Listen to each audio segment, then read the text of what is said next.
السلام عليكم أصحابتي إذا كحران channel كيغا آذان إذي السلام يا ما أنتو حاربا إنان هقاكسدو سكراب أما ماسك فيس ماسك سوحاوا ميد آد وفيعان oo smooth ka dhigaya wejigaaga sidoo kalena quruux shaynin ku siinaya maasha Allah waxaad kaloo ka helaysaa wejigaaga inuu ku yaro dhalaaliyo sidoo kale waxyaabaha ka sameeynayna waa herbal waxa waaye halkaas waxaan ku heystaa baaquligaas yaraan iskugu geysanaya waxaan heystaa hal xabo ukuntu waa ukunta caadiga ah freshka ah tan bacriminta ma aha intaasaan heystaa ukunta cad waaye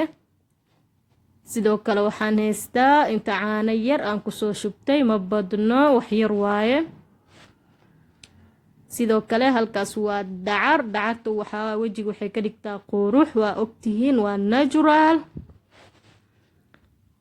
waa 99.9 natural waaye wax chemical ma laha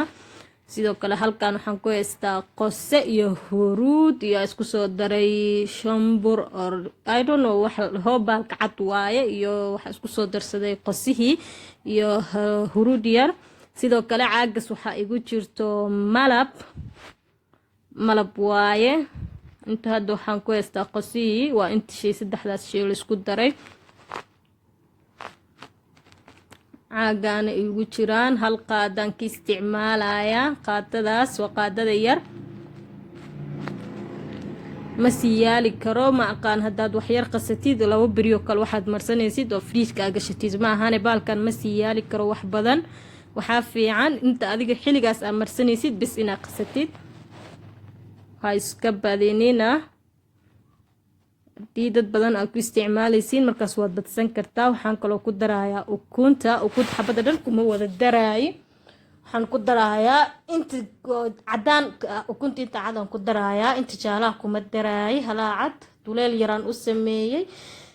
si inta cad ay iiga soo baxdo keliya jaalaha ma rabi inta cadaan ka rabaa wax yar qofkii allergic ku qabo wuu iska dayn karaa ukunta dhan intaan kale isku darsan karaa ama scrubyo kala jiro ama maskiyo kala jiro oo wejigana kuu qurxinayo oo natural ah insha Allah waa idin soo gelin doonaa kuwaasna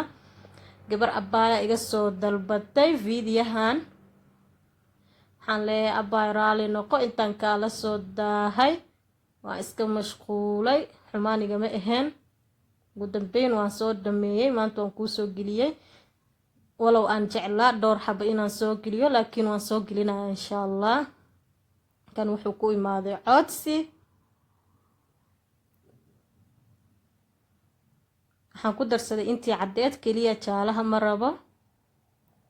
wax yaraan kaga darsanayaa abaayo haddii aad adiga wax finan iyo waxaas wejiga ka qabto iska daa ama allergic ah ku tahay ukuna ku darsan haddii allergic ku ahayn waad ku darsan kartaa dacartan aan isticmaalaa waa aloe vera 99.9 waxaa waaye natural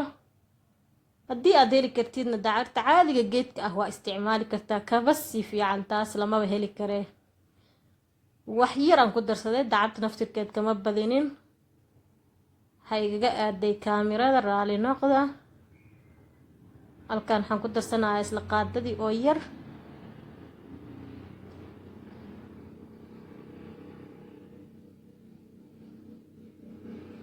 qaadada yar oo malabaan ku darsaday hal qaada ah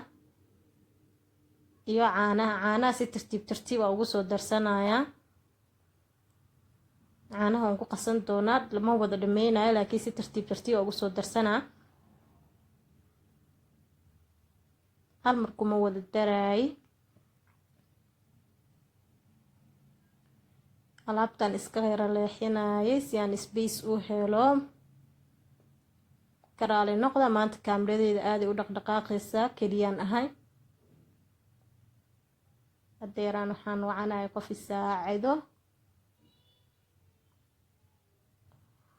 marka intii waaye hadeer waxaan halkan ku heystaa qosihii iyo huruudii iyo isku jireen baalka caddaa magaciisa ma aqaano exactly iyo waxaan kaloo heystaa aloe vera qaadadii oo malabka ahayd iyo ukunta shaarka ma aha inta cad aan ka haystaa, inta jaalaha ma aha oo wax yar aan ku darsaday, kulli kuma wada darin xitaa. iyo caanaha biyo kuma qasaayo, caanahan ku qasaaya. sidaa ula socda. intaana si fiican isku dhex gelinaya, si fiican aan u qasaaya, sababtoo ah malabku adag yahay, dacartana sidoo kale way adag tahay, ukunta naftirkeeda way adag tahay. waxaan ku daray caanaha xoogahoo yara jilcin doonto insha allah. la daawada si fiican waa inaad u garaacda oo si fiican aad u qastaa, si tartiib tartiib ah caanaha ugu soo darsanaa, kuma wada dhameynay. qofkii wax badan rabo wax badan uu qasan karaa, qofkii oo intaan ku filan ama kasii yar, adi intii markaas kugu filan iyo inta qof aad ku rabtiin ay ku xiran tahay.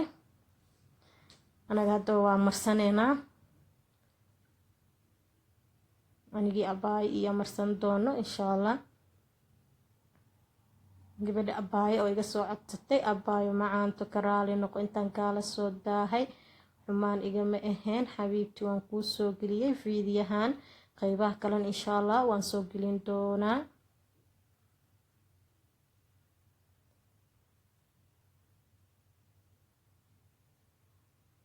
si fiican waa inaad iskugu qastaa.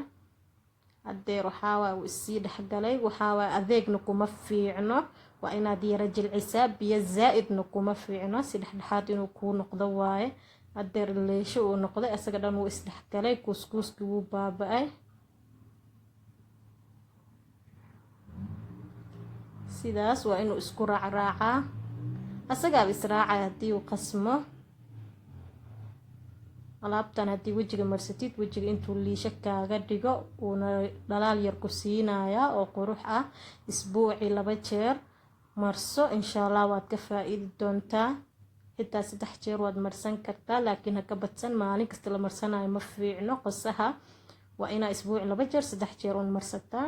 waxaa waaye nafaqana wejiga uu ka helayaa, nafaqo waaye. sidoo kale oliverana way ku jirtaa, malab wuu ku jiraa, intaasoo dhan nafaqo ka helayaa wejiga. maasha allah, sidaanu noogu soo baxay. abaayo adigana ka faa-iideyso, intii aqoon waxaa ka faa-iideysato. dhammaan asxaabteyda janalka ku wada xiran aadaan idin salaamayaa.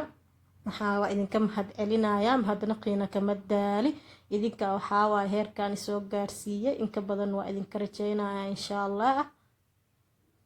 janalka waa janalkiina, subscribe saara, like saara, meel walboo joogtiin hala sii sheer gareeyo si aan u wada socno. gambaleelka furta.